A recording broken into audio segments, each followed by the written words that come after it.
Hello, bachcho, let's read the question first. And the question says that during a negative beta decay, an atomic electron is ejected. An electron which is already present within nucleus is ejected.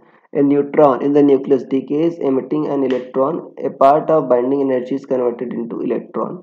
So students, सबसे पहले आपको समझना होगा की concept क्या use हो रहा है इस केस में. So key concept is beta minus DK. देखो बीटा माइनस डीके क्या होता है बच्चों, आपका ये इलेक्ट्रॉन का एमिशन होता है.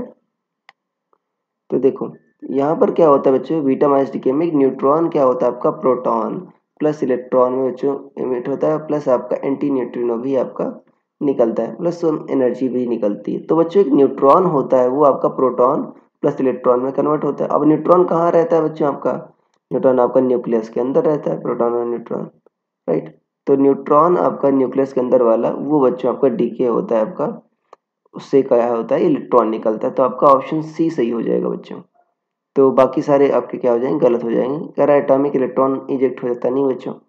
Electron which is already present with in nucleus eject होता है नहीं, न्यूक्लियस के अंदर कोई इलेक्ट्रॉन नहीं होता. डी कह रहा है part of binding energy convert होती है इलेक्ट्रॉन में, नहीं बच्चों ये भी गलत है. तो सिर्फ आपको correct option option number C है. So I hope you understood it well. Best of luck.